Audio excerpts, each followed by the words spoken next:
Our today's topic is alliteration. We will discuss about alliteration. Alliteration is a literary figure, a literary device that is associated with the musical effect or the sound effect in poetry. Let's first discuss its definition. How it is?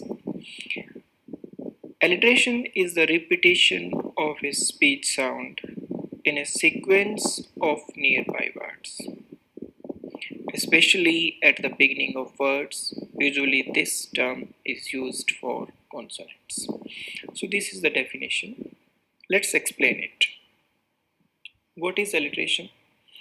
When there is a repetition, the first thing is the repetition of speech sounds, and this repetition happen at the initial sound of words in nearby words.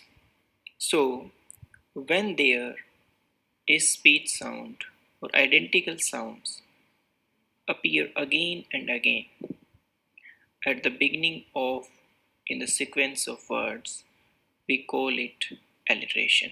Let's take an example. Landscape lover, lord of language. Here we have repetition of L sound frequently. So we can say that it's an example of alliteration. Let's take another example from The Wind Hover, the poem written by Hopkins.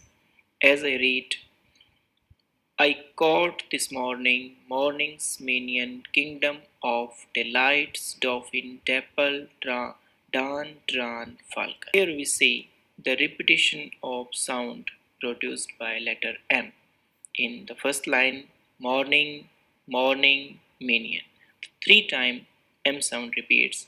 In the second line, daylights, dolphin, dapple, dan, dran. The frequent repetition of sound produced by the letter D.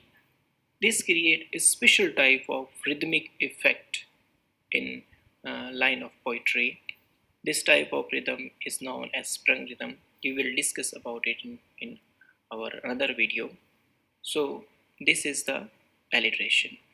Alliteration create a different type of meter that is called alliterative meter, that was chief meter of middle and old English poetry, where a line is divided in a balanced two halves, and that is balanced by the two stressed syllable in each half, and the lines were unrhymed. Here I take an example from P.S. Plowman. As I read, in a summer season when soft was sun. Here, the repetition of S sound frequently, summer season soft sun. The line is divided in two halves and indicated by a comma, or we can say it is the pause or caesura. So this is the alliterative meter that was chiefly used in middle or old English poetry. Let's take an example from William Shakespeare's sonnet. When to the station of sweet, silent thought I summon up remembrance of things past, sigh the lake of many things I sought, and with old woes new veil my dear time's west. Here we find the repetition of frequent sounds created by the words S, TH, and W.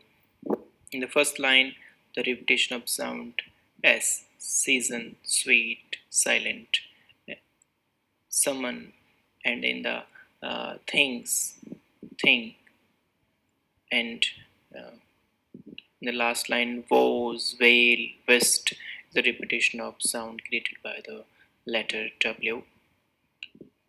A very famous another example from Coleridge's poem, The Rime of Ancient Mariner. As I read, the fair breeze blew, the white foam flow, the furrow flowed free. The frequent repetition of sound F, fair, foam, blew, furrow, flow, free. So this create a special rhythm, special effect in lines of poetry, and it is called alliteration. Let's discuss the two other terms associated with alliteration. The first is consonance. So, what is consonance?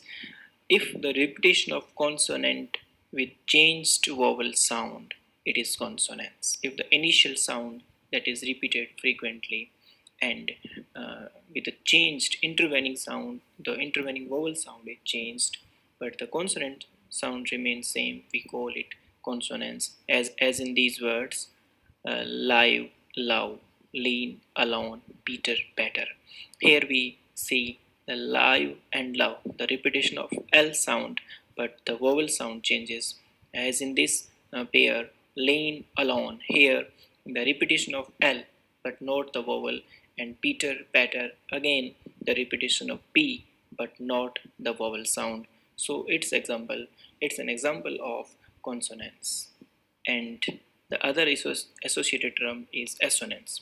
So it is the revert of consonant where the the vowel sound remains same, but the consonant sound in initial position changes. It is called assonance. Example: uh, Thou still unravaged bride of quietness, the foster child of silence and slow time. These lines have been taken from Keats, a very famous poem. The repetition of vowel sound I, we can say the diphthong.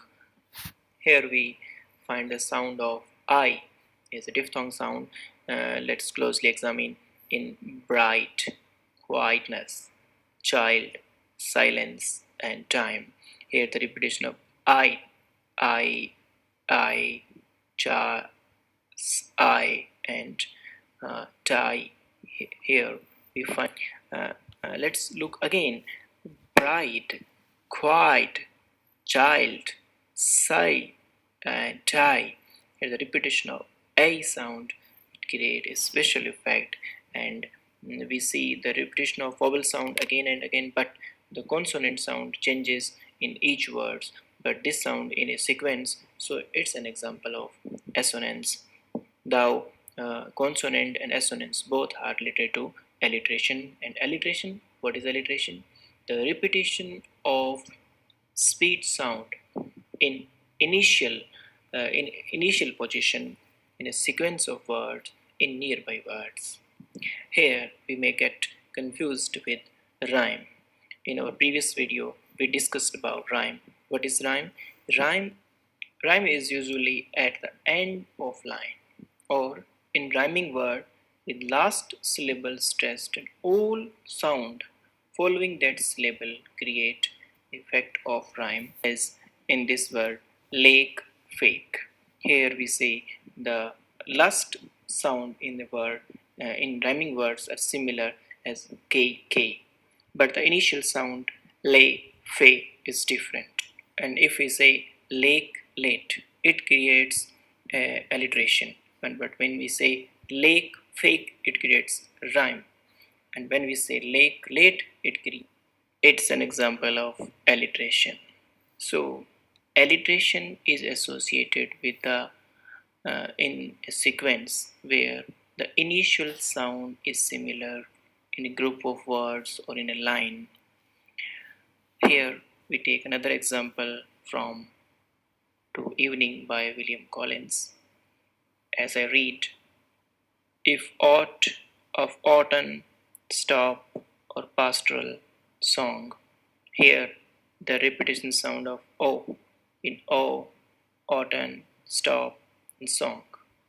This is an example of assonance and also the alliteration. So in this way, today we discussed about alliteration, assonance, and consonance. Thank you for watching.